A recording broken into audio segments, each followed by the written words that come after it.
Hey guys, it's Coach Mac, and I wanted to give everybody information at the same time. As you know, or as you may not know, Governor Abbott closed schools down for the rest of the school year, as in he closed the school buildings down. He didn't end school for the rest of the year, so you have to finish so that you can get your diploma, okay? So here is some information from KISD. At this time, we will officially move forward with our virtual graduation plan for seniors. As we continue to make decisions with our community's health and safety at the forefront, we recognize the significance of awarding our seniors their Killeen ISD high school diploma. In doing so, we remain committed to honoring our students and families in a manner that does not minimize this achievement. While we can never replace the traditional ceremony, the decision was made to provide a cap and gown to every senior on behalf of the district. So if you do not have a cap and gown, the district will provide one to you, okay? Students who have already purchased a cap and gown will receive a reimbursement from Herff Jones by July 1st, 2020. The district will be providing further details regarding graduation logistics in the coming days. Okay, so that's fantastic. If you don't have a cap and gown, and that has been asked in the last couple days, the district will provide you one for your graduation ceremony, the virtual ceremony that's going to happen. All right, let's move on. Grades, and this is important. Several people have asked me individually questions about grades, and I've answered them. So I want to take this opportunity to address everybody, or at least as many people as I can, about grades so that I can get as much information out there to everybody. Okay?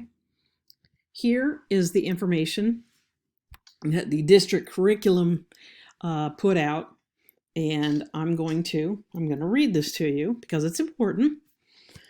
Edgenuity is the learning platform for all core content areas. As you know, I teach English, and that is a core content area. Each course in Edgenuity is designed for only 30 minutes per class per day for a total of approximately 35 hours of learning per course. So from March 25th, when the continued learning kicked off, it's only 25 hours. All right. So if you spent one whole day, 24 hours plus 1 hour, you could have been done with the whole thing to begin with. All right. But if you spend 30 minutes a day, if you have that opportunity, you can finish entirely. Okay. To improve a grade or recover credit in a course or content area, the fourth 9 weeks continued learning must be completed with a passing participation grade. The entire course will be available to students when they begin. So on March 25th, like I said, the whole thing was available to you. If you spent a day and an hour, the whole thing was available to you. You could have gone and started and finished.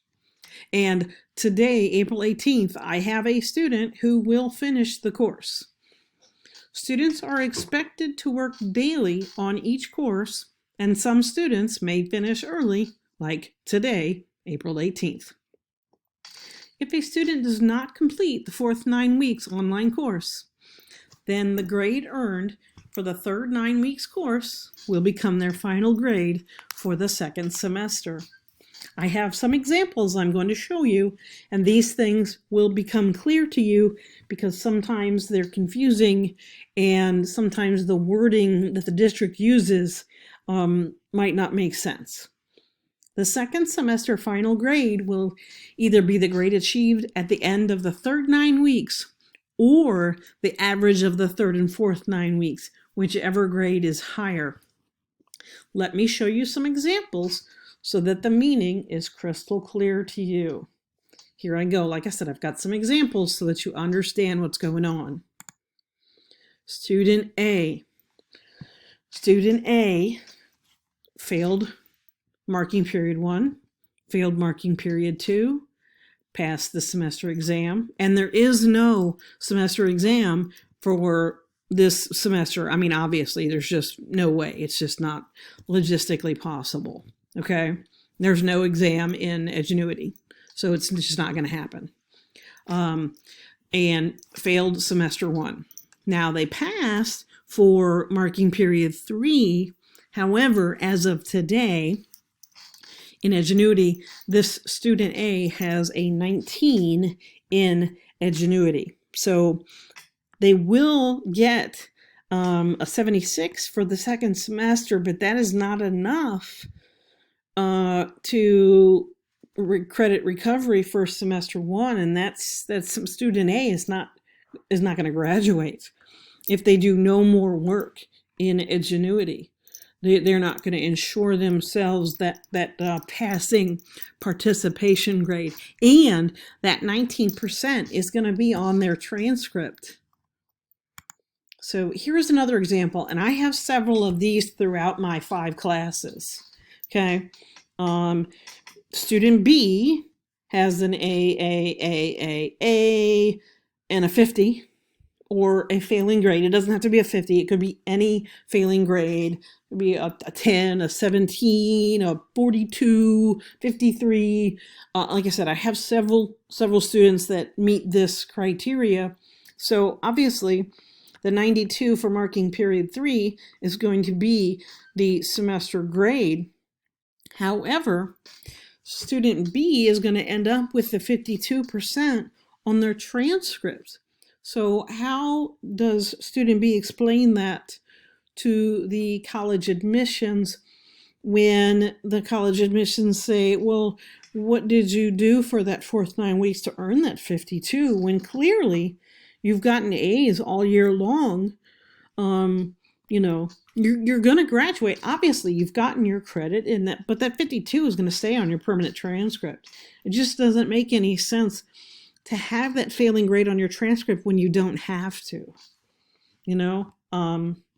Like I said, there's several people in this boat, and it just I don't get it. It's going to be on your transcript. I mean, I wish I could change some of the grades on my transcript in high school to look like this, to have these 90s. I have a couple of the red ones on mine, and I'd like to change them to the green ones. But if you don't have to, why would you leave that? And then again, like I said, how do you explain that you're sitting there, parked at home like the rest of the world with nothing to do except spend 30 minutes a day doing that?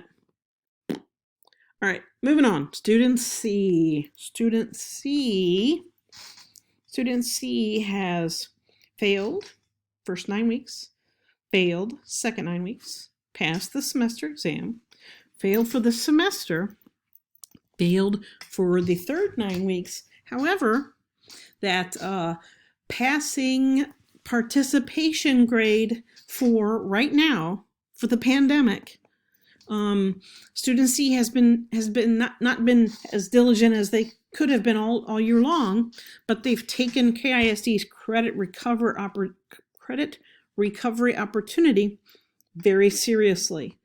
KISD and Shoemaker have given each teacher discretion over their gradebooks. I can choose to pass student C for the entire school year based upon this 94. And I will. I'm going to pass this student for the entire year. This student is going to graduate. If my class is the only class this student is failing and needed to graduate based on their effort and their participation. Student D. Student D has failed marking period 1, failed marking period 2, passed the exam, failed semester 1, obviously, passed marking period 3, and so of course they're going to get the good grade, the 74 for semester 2, and as of today has a 10% in Edgenuity.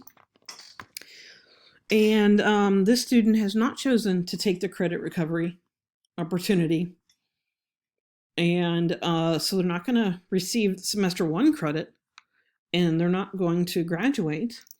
They've shown no participation. They've shown no effort in the Edgenuity course. I could have granted them credit for this 61, but I'm not going to give any credit for no effort. If you don't try, that's a 10%.